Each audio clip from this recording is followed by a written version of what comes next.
special episode of AU Manufacturing Conversations with Brent Balinski, featuring one of the companies we're putting forward as part of our quest to identify and celebrate Australia's 50 most innovative manufacturers for 2024. This campaign has been made possible through the generous support of MYOB, the original business management software developers. Nothing beats the OG, as well as the CSIRO and the New South Wales Government's Advanced Manufacturing Research Facility.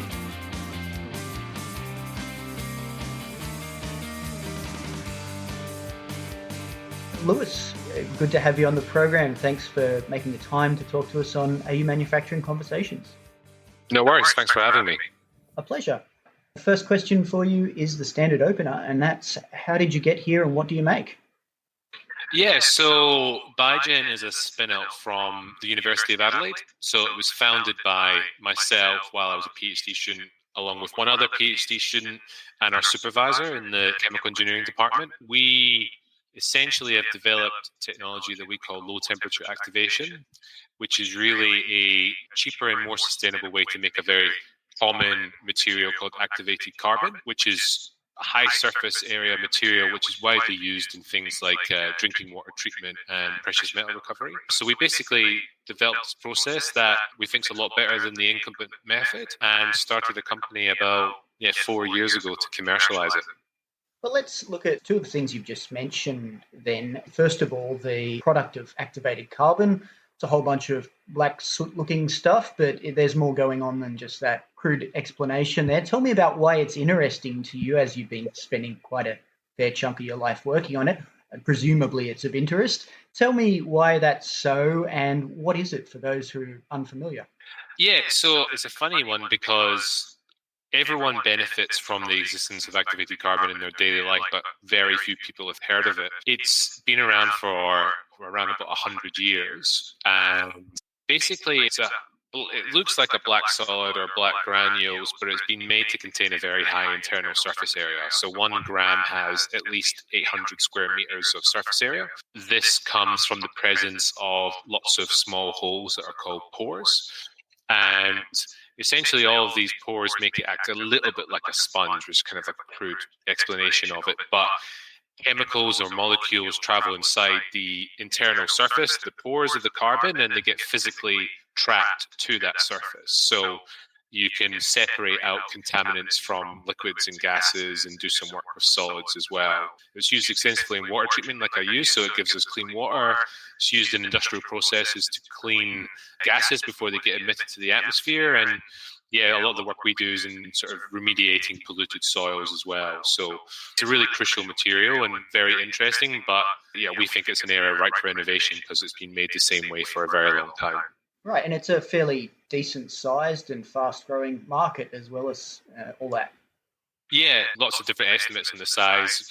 Around about 4 million tons is probably an average of what you can see out there. So 4 million tons being used every single year. And it's growing at around about 9 or 10%, which is primarily due to increasingly strict environmental standards around water quality and air quality, which kind of facilitate its use in greater quantities. So that's the major driver for growth. So that's the end product. Tell us about how you're making it, your low temperature alternative to some fairly well-established and fairly environmentally damaging, ways of creating activated carbon. Expand on that, please. Yeah, so the conventional way, there's two main ways that you can do it traditionally. The first way is what we call physical activation, and the traditional way is basically to make a carbon-rich material, which is essentially charcoal, and then you react that charcoal with steam at very high temperatures, so somewhere between 900 to 1,000 degrees. And the steam and the carbon react. That's where you basically start to generate the internal porosity and surface area, because you're essentially etching away at the internal surface and creating those holes or making the existing holes bigger.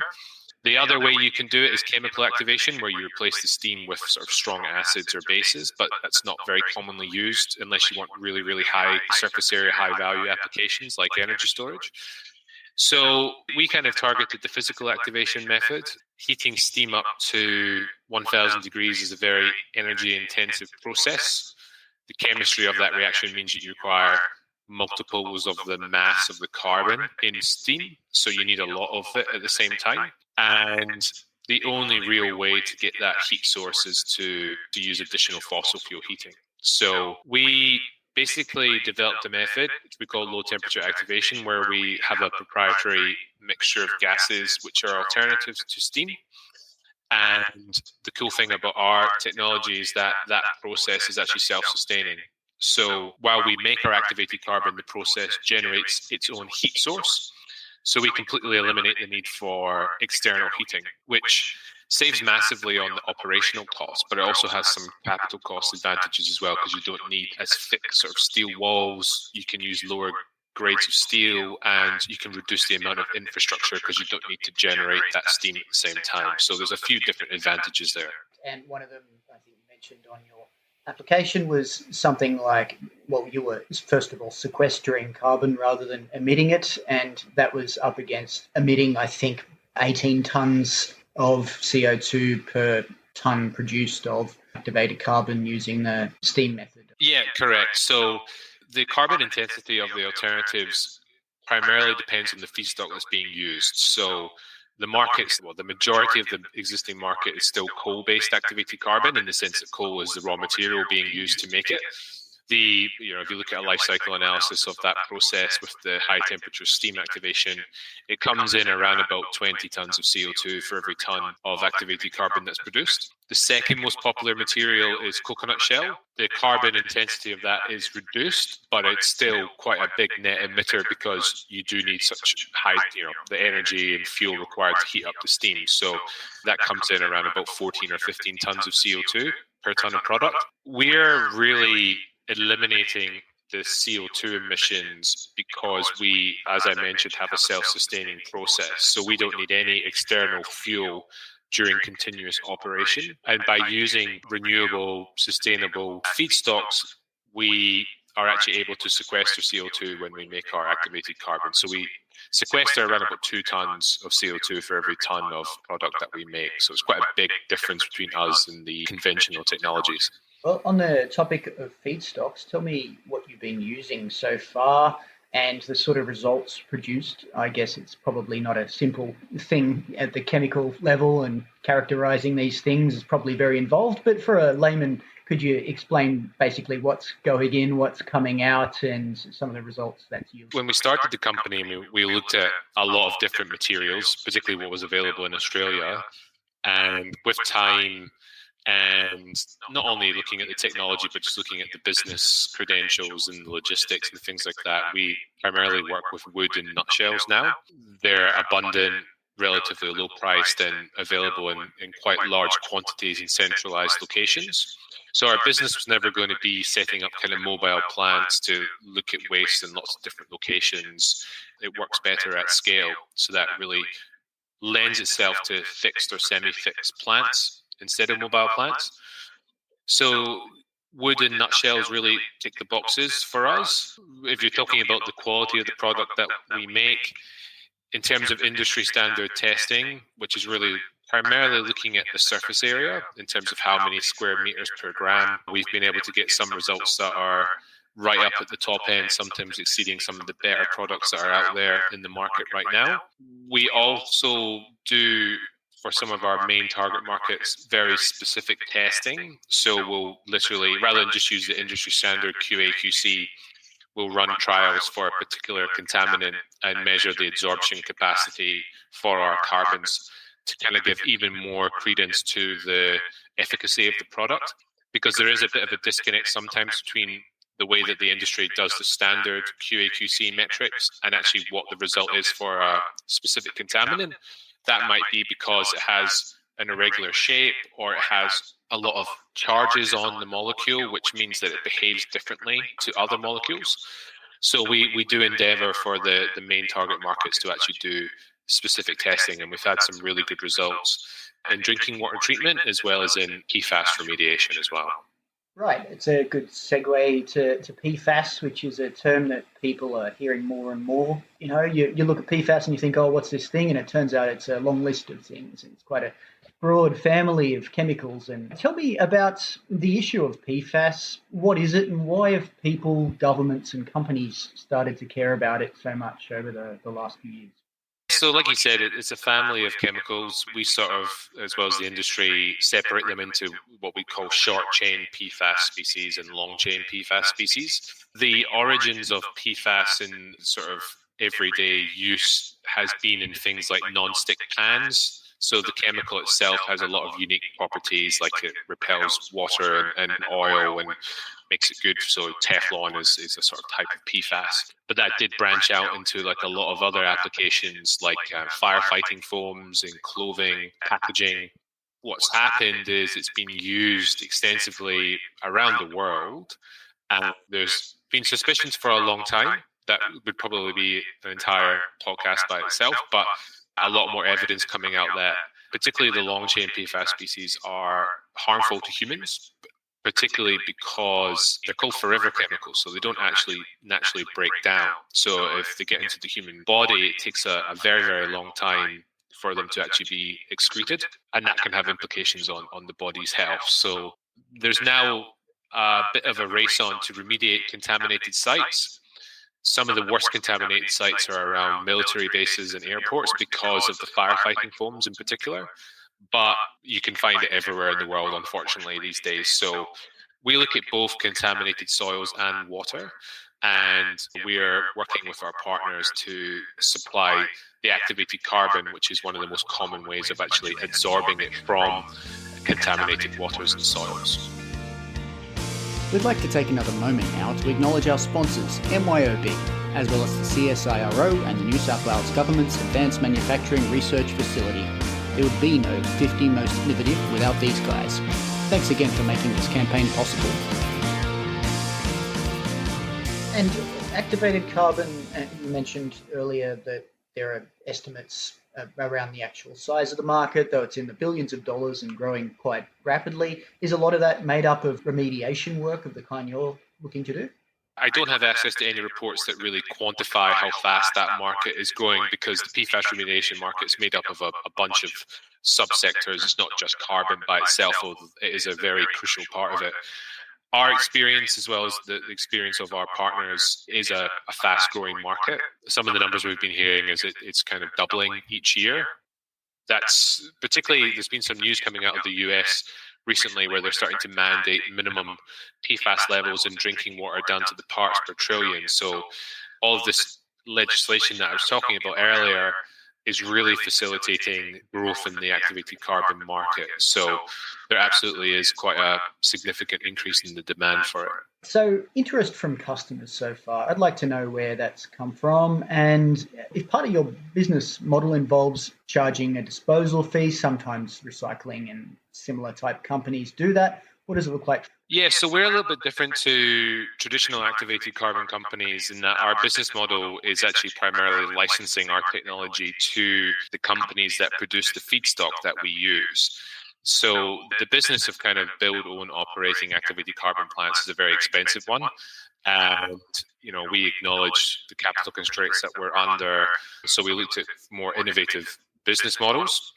The licensing one is one that we feel allows us to grow quite quickly without needing huge amounts of capital. So what would typically happen is that we would approach or be approached by a producer of the raw material. We then license the technology to them, and the plant is built on their site and it's operated by them. And we really take on the role of not only being the technology provider, but also selling the activated carbon on their behalf. So we have good relationships with a lot of activated carbon customers. And the demand from the customer really, or what interests Bygen for them, really depends on where they're located and what market they're in. So if you're talking about PFAS remediation, the quality of the carbon is absolutely essential, because you don't want to buy rubbish activated carbon and find out a few years down the line that it hasn't effectively immobilized the PFAS. In other markets, the availability of a local source of carbon is very important. The environmental side is also very important for a lot of customers. So we have a mixture of sales agreements with not only end users of the carbon, but also with distributors. So we have an agreement with a distributor in Germany for Europe, and we kind of keep a lot of flexibility in terms of who we're actually selling our activated carbon to. Yeah, so that's how we approach it. And so you'd have machinery operating in Germany, and you've made sales over there. So if you talk about the European one in particular, the production plants that we have coming online are all in Australia. The activated carbon market at the moment is quite diverse. So you have a lot of production in Asia and America that's then exported to Europe or even imported into Australia. So for these initial projects, we'll be producing it in Australia and then exporting it to Europe for this particular customer. Okay. I'm interested to know what R&D looks like, given that you're a company made of highly technical people, developing a highly technical process for various sorts of inputs and outputs. How do you pick your battles with R&D? What does your technology development look like? Some of that, please. And I think throw in the mix the fact that, we're a really small company and we don't have the luxury of targeting every single avenue of R&D that we want to. I think for us, we were born in a university with essentially academic researchers. I like to think that we've moved on a bit from kind of focusing purely on research, but you do need to do a lot of due diligence, particularly when you're looking at how you're formulating your R&D plans. So we primarily look at the technical feasibility of what we're trying to achieve, and then just as importantly, or even more importantly, looking at what the immediate short-term or medium-term commercial outcome for us is. We do not have the luxury of looking very long term. We know as a startup, we really need to be focusing on R&D work that has a more immediate impact on us. So we look at what do we believe is readily achievable. So that might be talking to customers, doing our internal modeling, and then trialing it in our smaller production units, checking and verifying whether the assumptions that we're making are accurate, and then proceeding to produce it on a larger scale and do trials. So we have to be very precise in the way that we go about it. We can't have a massive sort of scattergun approach, but anything that we're doing is really originating from feedback from customers and requirements from customers. And so to continue with the R&D theme, I really enjoyed a point you made in your application, and I'd like if you could expand on it, please. And that point was, we understand that failures are common in R&D, and these should not be viewed entirely through a negative lens. This is something that originates from the foundation of the company being a spin-out from a research institution and having technical founders. Yeah, well, I think anyone who's been involved in research in the past knows that the success rate in a lot of R&D efforts is quite low. So we certainly don't have the mentality that every sort of missed target in terms of whatever QA, QC metric that we're looking at is a failure.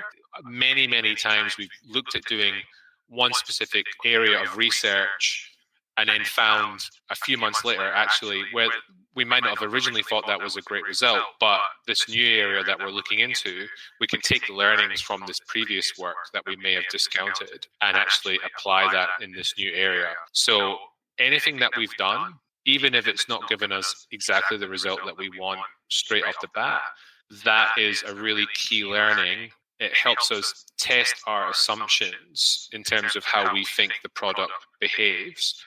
And then we can then use that when we go to, try the next R&D effort afterwards. So any failure, if you want to call it that, really can provide very, very crucial learnings to help tailor your R&D approach afterwards. And like I said before, the number of times that we've taken those learnings from prior approaches and then applied them in a new way has, we've done that many, many times. So it's been super important. And a recurring question for this series is, what's your personal definition of innovation?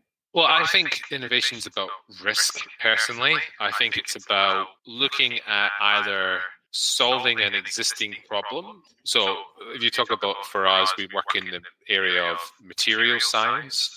So for us, it's either about refining or improving on an existing material. This might be its performance, or it might be the way that it's made, or it might be about developing a new material completely to target some sort of new problem. So I think innovation is really about looking at a problem, coming up with an approach to help solve that problem, and knowing that there is a great degree of risk there, but the rewards of actually achieving that outcome outweigh the risks. So it's really about being brave in the way that you go about doing your work. So the standard closing question is, what's an issue within manufacturing that isn't getting the attention it deserves? What's your point of view?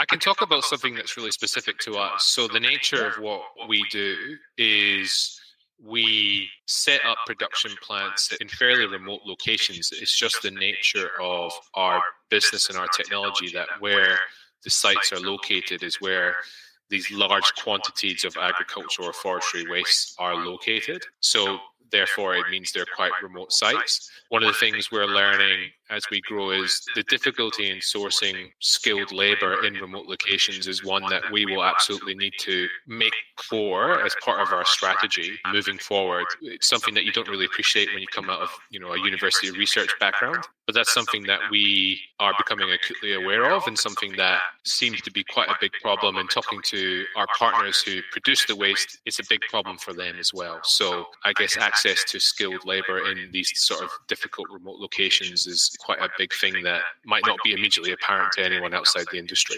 Yes, a lot of the things you find out as you go along, and you at university you think, oh, well, I'm in a nice city, Adelaide, Yep. Everything that I need is here, and so that should just continue, but not always the case. Definitely. That's something that we're having to think about months and months and months before sites actually get up and running. How do we actually incentivize people to make the move to these locations? So yeah, you're absolutely right. You don't actually, it's the logistics of actually setting up these kind of distributed models. Quite often you can't anticipate all these issues. Lewis, it's been a pleasure to catch up with you, and thanks very much for taking the time. Good to have you on A Manufacturing Conversations. No worries. Thanks for having me.